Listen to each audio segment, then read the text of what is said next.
আসসালামু আলাইকুম ভিউয়ার্স, আশা করছি সকলে ভালো আছেন। তো বাংলাদেশে অফিশিয়ালি Redmi Narzo 50 এই স্মার্টফোনটি লঞ্চ করা হয়েছে। তো 4GB 64GB ভেরিয়েন্টের প্রাইস রাখা হয়েছে 16,500 টাকা। অপরদিকে 6GB 128GB এই ভেরিয়েন্টটি লঞ্চ করা হয়নি। তো এই ভেরিয়েন্টটি যদি 17.5 থেকে 18,000 টাকায় লঞ্চ করা হতো তাহলে অবশ্যই এই ফোনটি বাংলাদেশে অফিশিয়ালি বেস্ট একটি বাজার কাঁপানো গেমিং ফোন হতে পারত। সো এই স্মার্টফোনটির সবচেয়ে হাইলাইটেড ফিচার হচ্ছে এই বাজেটে 120Hz রিফ্রেশ রেটের সাথে MediaTek Helio G96 চিপসেট। তো অবশ্যই এই চিপসেটের গেমিং পারফরমেন্স সম্পর্কে কিন্তু আমরা সকলেই জানি। তো এটি সাধারণত 20 থেকে 22,000 টাকা ফোনে কিন্তু সাধারণত আমরা এতদিন দেখেছি। তো তারা যে 16,500 টাকার ফোনে যে এই চিপসেটটি দিয়েছে, তো অবশ্যই তাদেরকে একটি ধন্যবাদ দেওয়া উচিত।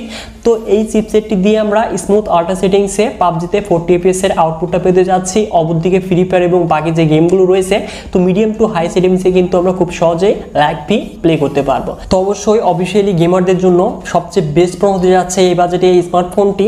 এবং এই ফোনটির ডিসপ্লেতে দেখতে পারবো 6.6 inches IPS LCD display panel, যার রেজলিউশন ফুল HD প্লাস, সাথে থাকছে 120Hz রিফ্রেশ রেট। তো অবশ্যই ডিসপ্লে কোয়ালিটি কিন্তু অনেকটাই ব্রাইট পেতে যাচ্ছি এবং বেজেলস এবং নচও কিন্তু অনেকটাই কম রয়েছে। এবং এই ফোনটিতে আমরা কিন্তু খুব স্মুথলি ব্যবহার করতে পারবো, কারণ এখানে থাকছে 120Hz রিফ্রেশ রেট। এবং এই ফোনটির রিয়ারে দেখতে পারবো আমরা ট্রিপল ক্যামেরা সেটআপ, যার মেইন ক্যামেরাটি 50 মেগাপিক্সেল, যার অ্যাপারচার হলো 1.8, সাথে থাকছে 2 মেগাপিক্সেল ম্যাক্রো এবং 2 মেগাপিক্সেল ডেপথ সেন্সর, যেটি দিয়ে আমরা 1080p 30 fps টু 120 fps পর্যন্ত ভিডিও রেকর্ড করতে পারবো। সো অবশ্যই এখানে যদি একটি আল্ট্রাওয়াইড লেন্স প্রোভাইড করতো তারা, তাহলে অবশ্যই বেস্ট একটি ক্যামেরাওয়ালা ফোনও হয়ে যেত এই ফোনটি। তবুও স্মার্টফোনটির রিয়ারের 50 মেগাপিক্সেল ক্যামেরা দিয়ে খুব সুন্দর সুন্দর পিকচারই কিন্তু আমরা ক্লিক করতে পারবো। এবং এই ফোনটির ফ্রন্টে থাকছে 16 মেগাপিক্সেল সেলফি ক্যামেরা, যেটি দিয়েও আমরা সুন্দর সুন্দর পিকচার কিন্তু ক্লিক করতে পারবো। যদিও ডাইনামিক রেঞ্জের কিন্তু একটু ইস্যু রয়েছে। তো ট্রিপল কাট সল এটি যেমন এই ফোনটির প্লাস পয়েন্ট, অপরদিকে আমরা কিন্তু ডুয়াল স্পিকার এবং সেকেন্ডারি নয়েজ ক্যান্সেলেশনটি মিস করতে যাচ্ছি এই ফোনটিতে।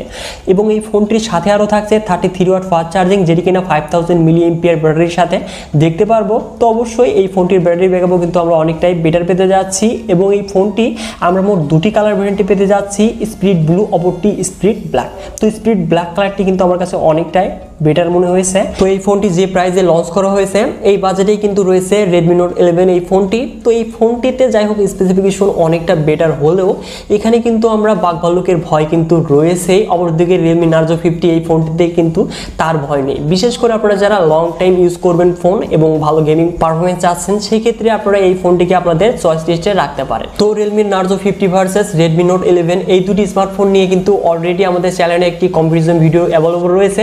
তো আপনারা যারা মিস করেছেন ভিডিও লাস্টে অ্যাড করে দিব, সেখান থেকে দেখে কিন্তু বুঝতে পারবেন যে এই দুটি স্মার্টফোনের মাঝে সবচেয়ে সেরা ফোন কোনটি। আর Redmi Narzo 50 এই ফোনটি নিয়ে কিন্তু অলরেডি আমাদের আনবক্সিং শো, রিভিউ শো একটি ফুল ভিডিও রয়েছে। তো ভিডিও শেষে অ্যাড করে দিব, দেখে নিতে পারবেন। তো ভিউয়ার্স, আজকের এই ভিডিওটি এই পর্যন্তই।